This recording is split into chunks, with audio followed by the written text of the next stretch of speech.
ಭಾರತದ ಆತ್ಮ ಸ್ವರೂಪವನ್ನು ಜಗತ್ತಿನ ಎಲ್ಲೆಡೆ ಸ್ಥಾಪಿಸೋಣ.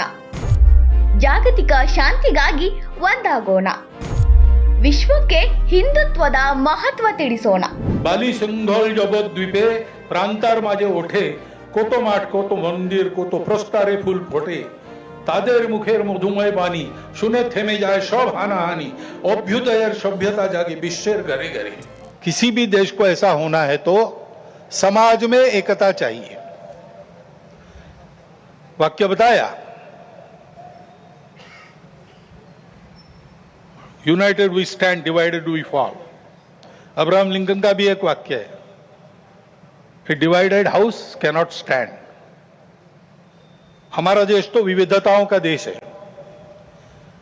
पंथ, संप्रदाय, भाषाएं, भौगोलिक विविधता, रहन सहन, खान पान, जाति उपजाति पहले से है. और बीच के काल में आक्रमण हुए, विदेशी भारत में आ गए. विभिन्न कारणों से यहां के लोगों ने भी उनकी विचारधाराओं का, उनके पंथ संप्रदायों का स्वीकार किया. वो विदेशी चले गए, लेकिन अभी भी उनका स्वीकार करके रहने वाले हमारे अपने बंधु देश में है. सौभाग्य से भारत की परंपरा है, वो सब प्रकार की विविधताओं का स्वागत और सम्मान और स्वीकार करती है. यह हमारी परंपरा है. और इसलिए यद्यपि बाहर से विचारधारा आई होगी, हम उनको पराया नहीं मानते, अलगाव से नहीं देखते. हम सबकी विशिष्टताओं को, दुनिया में सभी विशिष्टताओं को मानते हैं, उनको स्वीकार करते हैं.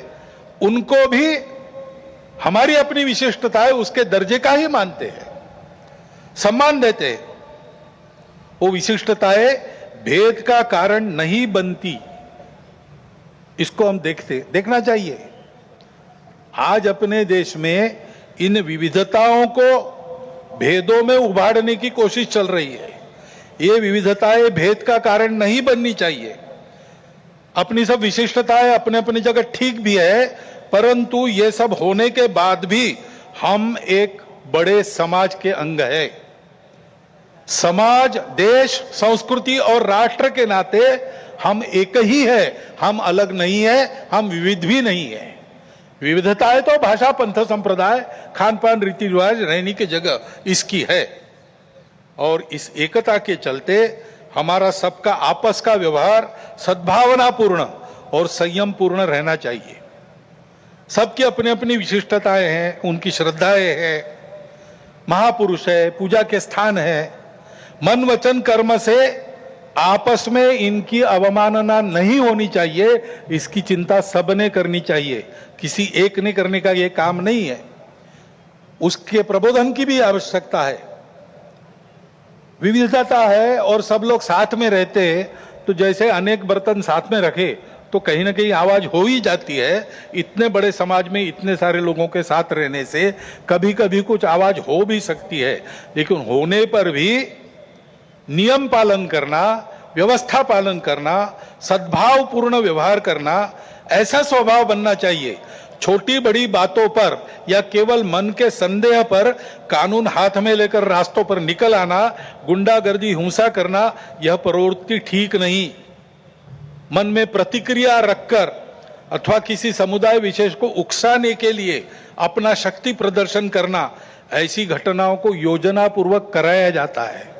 उसके चंगुल में फंसना नहीं चाहिए. उसके परिणाम तात्कालिक और दीर्घकालिक दोनों दृष्टि से ठीक नहीं रहते. इन प्रवृत्तियों की रोकथाम आवश्यक है. शासन प्रशासन अपना काम बिना पक्षपात किए तथा बिना किसी दबाव में आए नियम के अनुसार करें, परंतु समाज की सज्जन शक्ति और युवा पीढ़ी को भी सजग और संगठित होना पड़ेगा. आवश्यकता अनुसार हस्तक्षेप भी करना पड़ेगा, क्योंकि ये अराजकता का व्याकरण है, इसको रोकना ही पड़ेगा.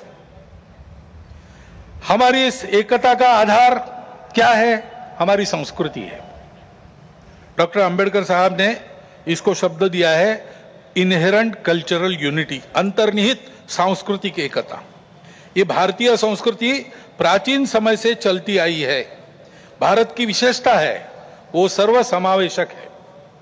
सबका सम्मान और स्वीकार करने की सीख देती है, क्योंकि भारत के आध्यात्मिक सत्य पर, उस सत्य पर आधारित धर्म पर, यानी सत्य, करुणा, शुचिता और तप के सदाचार पर वह धर्म आधारित है। उसी पर यह संस्कृति भी बनी है। इसका जतन सनातन काल से आज तक हर परिस्थिति में किसने किया है? तो निश्चित रूप से इस देश के पुत्र रूप हिंदू समाज में ने किया है, और इसलिए कभी कभी उसको हिंदू संस्कृति भी कहते हैं। ऋषि ने अपने तपोबल से इसका निर्माण किया है, क्योंकि भारत में उनको इसका विकास करने के लिए आवश्यक समृद्ध और सुरक्षित प्रकृति मिली, परिवेश मिला, और पीढ़ी दर पीढ़ी इसको सरसाने के लिए, आगे पहुंचाने के लिए, इसकी सुरक्षा के लिए पूर्वजों ने परिश्रम किया है, त्याग किया है, बलिदान दिए। उस हमारी संस्कृति का आचरण, उसके आदर्श बने हमारे पूर्वजों का मन में गौरव और कृति में विवेकपूर्ण अनुसरण तथा यह सब जिसके कारण संभव हुआ, उस हमारे पवित्र मातृभूमि की भक्ति, यह मिलकर हमारी राष्ट्रीयता है। विविधताओं के संपूर्ण स्वीकार और सम्मान के साथ हम सबको एक माल में मिलाने वाली यह भारतीय संस्कृति, यह राष्ट्रीयता है। इसको हम हिंदू राष्ट्रीयता कहते हैं। यही हमारे लिए हिंदू राष्ट्रीयता है। किसी को हिंदू शब्द से आपत्ति है, वो हिंदवी कहे, भारतीय कहे, आर्य कहे, जो कुछ है, ये सारे समानार्थी शब्द है, हम लोग जानते हैं। परंतु इस राष्ट्रीयता का स्पष्ट स्वरूप निर्देशित करने वाला एक ही शब्द हमको मिलता है, वो है हिंदू। वो कोई राज्य पर आधारित कल्पना है। हमारा राष्ट्र राज्य पर आधारित कभी रहा नहीं। हमारे यहां नेशन स्टेट की कल्पना नहीं है। हमारी यह संस्कृति राष्ट्र को बनाती है। राज्य आते जाते रहते हैं, राष्ट्र निरंतर विद्यमान रहा है। सनातन काल से अब तक ये हमारा प्राचीन हिंदू राष्ट्र है। इस अर्थ में हिंदू राष्ट्र है। सब प्रकार के उतार चढ़ाव हमने देखे, गुलामी भी देखी, स्वतंत्रता भी देखी। हम सदैव विद्यमान है, और इसलिए हिंदू समाज का बल संपन्न होना, शील संपन्न होना, संगठित होना इस देश के एकता, एकात्मता, सुरक्षा और विकास की गारंटी है। क्योंकि हिंदू समाज सनातन काल से यहां चलते आया है, वो इस देश का उत्तरदायी समाज है, रिस्पॉन्सिबल सोसाइटी है। और सौभाग्य से इस संस्कृति के और धर्म के कारण ऊपरविद के अनेकविध नाम और रूपों को देखकर, दुनिया की विविधता को देखकर मनुष्यों में बंटवारा और अलगाव खड़ा करने वाली हम और वो, अस एंड देम, इस मानसिकता से ये समाज पूर्णतः मुक्त था, मुक्त है और मुक्त रहेगा। वसुधैव कुटुंबकम की उदार विचारधारा का पुरस्कर्ता और संरक्षक यही समाज रहा है। विश्व के विकास में अपना अपेक्षित और उचित योगदान देने वाला देश, इसको बनाना ये इसीलिए हिंदू समाज का कर्तव्य बनता है।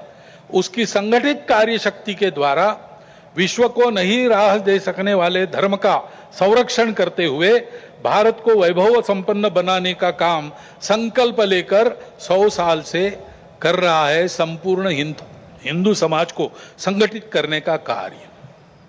क्योंकि समाज एक बार संगठित हो जाए तो ये सारे काम दूसरे किसी को नहीं करने पड़ते।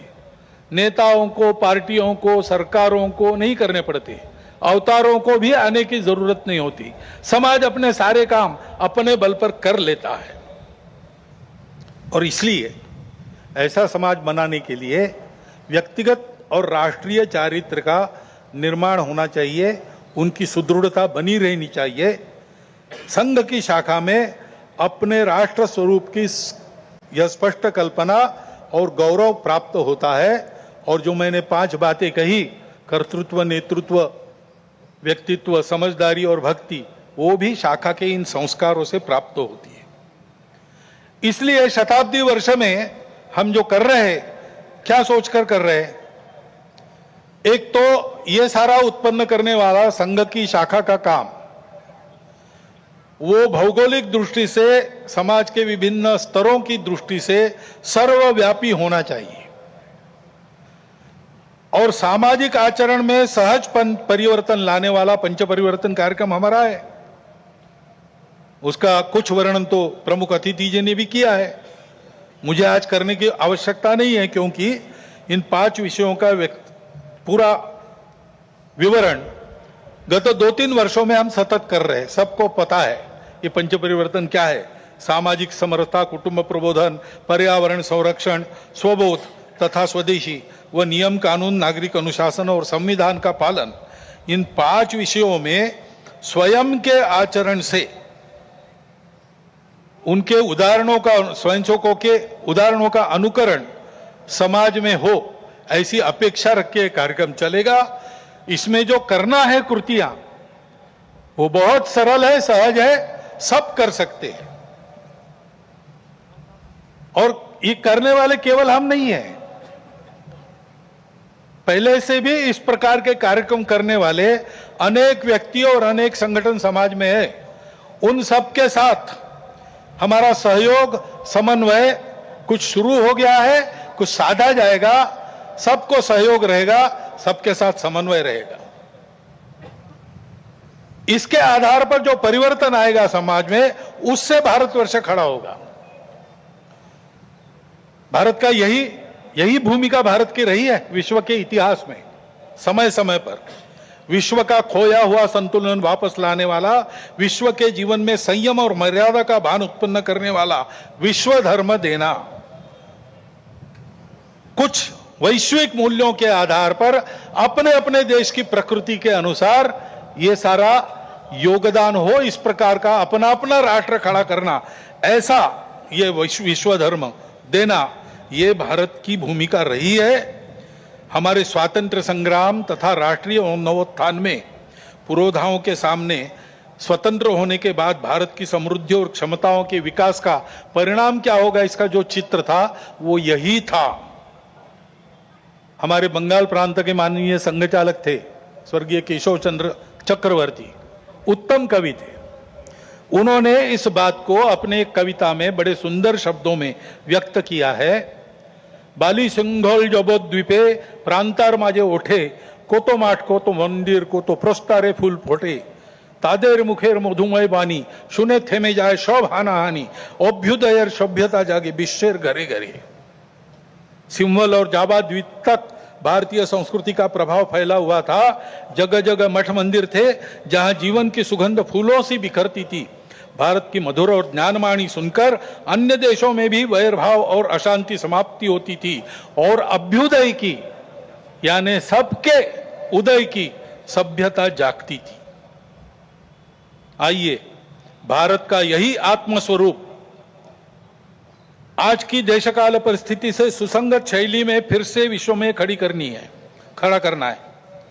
पूर्वज प्रदत्त इस कर्तव्य को और विश्व की आज की इस अनिवार्य आवश्यकता को पूर्ण करने के लिए हम सब मिलकर, साथ चलकर अपने कर्तव्य पथ पर अग्रसर होने के लिए आज की विजयादशमी के मुहूर्त पर सीमोल्लंघन को संपन्न करें। भारत माता की जय।